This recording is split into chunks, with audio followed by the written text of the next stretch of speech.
네, 안녕하세요. 이번 시간에는 미국의 의료 AI 관련 정책 및 거버넌스 소개를 해보도록 하겠습니다. 이 AI 관련 콘텐츠가 워낙 많기 때문에, 그리고 AI가 워낙 빨리 발전하는 분야다 보니까 영상을 만들어 올려도 한 두세 달 지나면 금방 아웃데이티드 되는 이런 문제가 있습니다. 그에 비해서 이제 파이어라든가 뭐 이런 걸 한번 만들어 두면 몇 년씩 사골이 될 때까지 우려먹을 수 있다는 장점이 있는데, 일단 그래도 이런 관련 내용 중에 미국 거는 한번 소개를 하고 넘어가는 게 좋을 것 같아서 영상을 만들었습니다. 대략 순서는 다음 것 같고요. 일단 거버넌스나 정책은 뭐 어느 나라나 마찬가지지만, 이제 제일 먼저 생각해 봐야 될 게 이거 왜 하느냐이고요. 이유가 중요합니다. 두 번째는 규제를 하느냐 아니면은 장려를 하느냐의 문제가 있습니다. 그러니까 규제를 해야 될 때가 있고 장려를 해야 될 때가 있고, 한데 아니면 이제 둘 중에 하나만 하는 법은 보통 없습니다. 둘 다 보통 잘 이제 조화롭게 당근과 채찍을 써야 되는데 그걸 어떻게 하느냐의 문제이고요. 그리고 The Art of Governance라고 해서 거버넌스가 좀 어려운 것 중에 하나가, 음, 예를 들면 뭐 사업이다라 그러면 돈을 버는 게 중요하거든요. 돈을만 벌면 사실 웬만한 문제는 해결이 됩니다. 물론 돈을 뭐 불법적인 방법으로 벌면 안 되지만 방향이 제일 명확해요. 근데 거버넌스는 워낙 이제 많은 스테이크홀더들이 연관이 되고 하다 보니까 어, 어떤 이상과 현실의 차이랄까? 그 취지는 좋은데 결국 안 되는 경우가 많거든요. 흐지부지 되고 네가 해 이러다가 이제 안 되는 경우가 많아서 이걸 어떻게 되게 만들 것인가 굉장히 중요한 이제 관전 포인트 중에 하나입니다. 그래서 AI는 뭐 잘 다 아시겠지만 이제 워낙 관심이 많고요. AI의 빠른 발전 속도에 힘입어서 진짜 뭐 예전에는 상상도 못하던 일들이 AI로 가능해졌는데, 반면에 그런 이제 반작용도 있죠. 또 위험성에 대해서 경고하는 목소리들, 터미네이터가 나와서 인간들을 이제 싹 쓸어버린다든가, 뭐 이제 핵전쟁을 일으키고 난리죠 난리. 네, 이런 걸 어떻게 이제 관리하느냐가 거버넌스의 핵심이고요. 헬스 AI 거버넌스는 미국 기준으로 그래서 한 세 가지 정도의 섹터가 이렇게 있고, 섹터 사이에 인터섹션이 있습니다. 첫 번째는 일단 거버넌트가 굉장히 중요한 역할을 하고요. 두 번째로 인더스트리가 있고, 그 다음에 마지막으로 프로바이더 쪽이 있습니다. 그래서 이제 거버넌먼트가 보통 주도를 하는데, 거버넌먼트가 직접 주도를 다 하기는 어렵기 때문에 어렵고, 이제 민간을 이끌어 가려면 민간의 어떤 목소리를 거기에 녹여넣는 게 중요하거든요. 그래서 이 거버넌스가 거버넌스를 할 때 중간 지역을 굉장히 강조를 합니다. 중간 지역을 어떻게 만들어서 거기서 이제 중간 지역에 있는 이런 보통 논프라핏 오거나이제이션들이 많이 하는데, 이런 기관들로 하여금 정부가 원하는 방향으로 리드를 할 것인가 관심이 많고요. 이 중간 지역에 있는 이제 회사들이 뭐 마이러라든가 뭐 트레인이라든가 아이디어 토리2라든가 있고, 지금 이제 의료와 AI를 정말 주도권을 잡고 리드하는 기관으로는 차이라는 게 있습니다. 나중에 다시 또 설명을 드리도록 할게요. 그래서 일단 제일 위에서부터 이제 탑다운으로 설명을 드리자면, 백악관은 이제 지금 이 대통령은 물러나시고 이제 다음 대통령이 오셨는데, 행정명령을 통해서 이 의료 AI를 어떻게 이제 AI도 의료 AI를 어떻게 장려하고 또 그 위험성을 관리할 것인가에 대한 명령들이 나왔고요.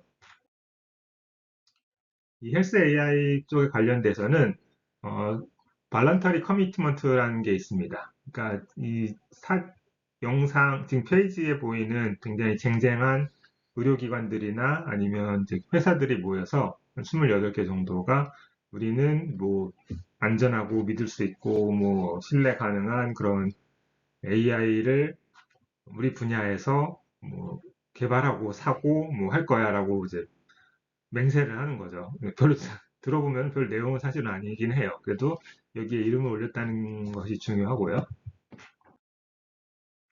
그래서 한 페이브스 프린시플이라는 거를 만들었습니다. 이거는 이제 행정명령에도 명시가 되어 있는데 뭐냐 하면 AI는 헬스케어 아웃컴이 페어하고 어프로프리에이트하고 밸리드하고 이펙티브하고 세이프하도록 해야 된다라는 이제 굉장히 원칙적인 그런 원칙을 내세웠고요. 그거에 대한 액션 아이템 행동으로서 이제 미국 보건부가 새로운 프로그램을 런치하는데 런치한 이 프로그램은 AI 관련된 안전 이슈들을 반드시 문서화하고 그리고 그랜트라고 하죠. 과제죠. 정부 과제죠. 정부 과제들이 어, 언더서브드 커뮤니티라고 해가지고 소외 지역, 소외 계층들을 서포트하는데 우선순위를 두고 그리고 뭐 헬스 분야에서의 AI를 이제 적용하는 그런 사람들이 차별하지 않도록 차별금지법을 준수하는지를 명확하게 해야 되고요. 이제 이 사실 원칙은 이전 행정부 바이든 행정부에서 나온 거여가지고 바이든 행정부의 어떤 생각이 잘 담겨져 있습니다. 그리고 뭐 HHS는 AI에서의 뭐 투명성 문제를 다루려고 하고 관심이 많고요. 그리고 FDA는 FDA답게 뭐 메디컬 디바이스에 관심이 많고 뭐 여러 가지가 있습니다. 액션 아이템으로. 이거는 이제 행정부의 얘기였고요. 입법부는 이렇습니다. 한 세 가지 정도의 연방법이 지금 계류 중에 있고, 그 다음에 하나의 법, 여러 주법이 또 계류 중에 있고, 심사 중에 있고, 하나의 주법이 지금 이제 발효가 됐다고 알고 있는데, 간단하게 설명을 드리자면, 연방법 중에 첫 번째로, Better Mental Healthcare for Americans Act라고 하는 게 있습니다. 이거는 멘탈 헬스, 정신건강에 관련된 AI 관련법이고요.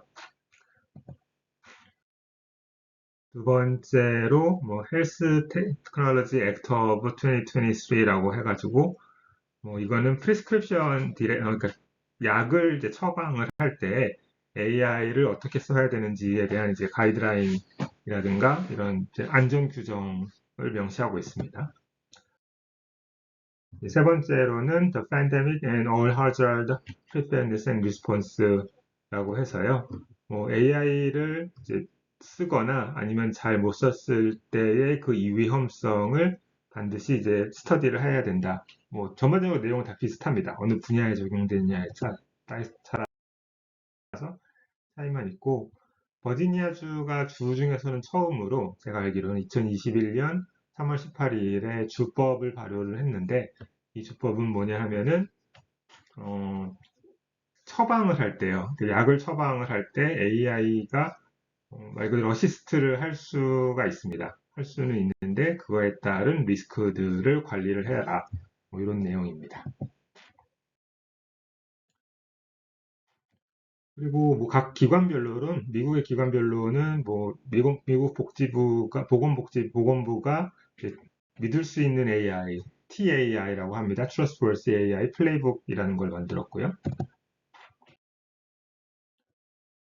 그리고 뭐 복지부의 조직은 이렇게 되어 있는데 이거를 보여드리는 이유는 이제 복지부 안에 다른 기관들 CMS는 우리식으로 말하자면 건강보험심사평가원입니다. 미국의 메디케이드, 메디케어라고 하는 공보험을 관리하는 곳인데요. 여기서도 아티피셜 인텔리전스 플레이북이라는 거를 만들었고요.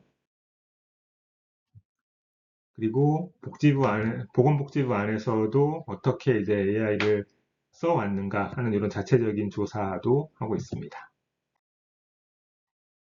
그래서 뭐 주요 유스 케이스 같은 것들도 내부적으로 이렇게 조사를 해서 공유를 하고 있습니다. 이제 여기까지가 미국 정부였고요. 그 다음에 비영리 기관으로 넘어가자면 역시 제일 유명한 거는 차이라고 하는 기관이 있습니다. 기관 연합인데요. Coalitions for Health A라고 해가지고 민간 뭐 공동협의회 같은 겁니다. 그 멤버들을 보면은 1,300개, 지금 더 많을 겁니다. 왜냐면 많이 커졌어요. 뭐 구글, 존스홉킨스, 뭐 듀크 등등의 굉장한 기관들도 모여 있고, 그리고 보드에 FDA랑 ONC도 있습니다. 이 사람들은 뭘 하려고 하느냐 하면은 정부가 뭐 시키기 전에 자체적으로 우리가 어떤 스탠다드를 만들고 그걸 지키겠다라고 하는 거예요. 일종의 자정 기능이라고 해야 되나? 네. 그래서 AI를 뭐 주도권을 잡고 가겠다라는 거고요. 카이의 어떤 그 성과물로서 카이 가이드라인이라는 게 있습니다. 2023년도에 나왔고요. 이거는 뭐냐면은 우리가 믿을 수 있는, 신뢰할 수 있는 AI를 헬스케어 분야에서 쓰기 위해서 어떤 레코멘데이션들을 받았고, 그거에 따른 이런 액션들을 취한다는 그런 내용들을 다 여기다가 문서를 한 거예요. 그래서 나온 지가 한 2년쯤 됐기 때문에 지금 업데이트가 또 많이 되어 있을 거라고 생각이 되고요. 어, 트레인이라고 하는 것도 있습니다. 마이크로소프트가 주도해서 만들었고요.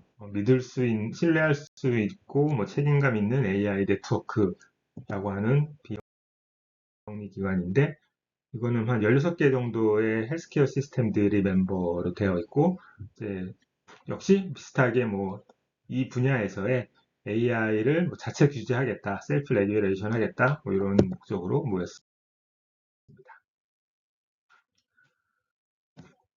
그리고 뭐 아웃컴으로는 뭐 여러 가지들을 하고 있기는 한데 첫 번째로는 이제 AI를 임플리멘테이션 했을 때 그런 아웃컴을 매주어를 하고요. 측정을 하고 그다음에 어떤 바이어스가 있는지 특히 이제 파퓰레이션즈에 대해서 바이어스가 있는지를 평가를 할 수 있는 이런 분석. 그러니까 아까 차이 같은 경우에는 가이드라인을 만드는데 좀 중점이 두는데 트레인 같은 경우에는 그 마이크로소프트가 주도를 해서 그런지 좀 툴 같은 걸 제공하는 거에 관심이 좀 더 많은 것 같습니다. 이제 뭐 요약을 하자면 별 큰 내용은 없는데요. 왜냐하면 헬스 AI가 아직도 이제 시작이라서 헬스 AI 거버넌스는 이제 막 시작이고요. 그리고 네 가지 이제 영역이 있습니다. 정부, 그다음에 의료 제공자, 산업계, 그 사이에는 인터섹션들이 있는데 뭐좀 중요한 거를 몇 가지 짚고 넘어가자면 거버먼트 입장에서는 AI라고 하는 거는 단순 기술이 아니라 뭐 누구나 다 이제 그렇게 생각을 하긴 하지만 좀 전략 자산, 국가 전략의 일환으로 생각을 하는 것 같습니다. 그리고 뭐 페이브스 원칙이라고 하는 원칙을 이제 천명을 했고요. 아직까지는 좀 선언적입니다. 그리고 정부가 거버넌스를 이렇게 리드하기도 하지만은 이런 차이라든가 아니면 트레인이라고 하는 네트워크처럼 민관 이제 뭐 복합 연합 같은 그런 이제 포스트들이 자체적으로 이런 우리가 이런 걸 AI 의료 AI를 규제를 하거나 자체 규제를 하거나 그런 가이드라인을 만들거나 해서 하겠다라고 이제 좋은 일도 하지만 이제 다른 한쪽으로는 우리가 이렇게 해서 이 분야를 리드를 하겠다라고 하는 의지도 보이는 그런 비영리 기관들이 생겨서 각자 열심히 노력을 하고 있습니다. 근데 모든 것이 제가 보기에는 아직 초창기여서 앞으로 어떻게 될지는 이제 좀 더 시간을 두고 봐야 되지 않을까 생각합니다. 짧은 영상 여기까지 마치겠습니다.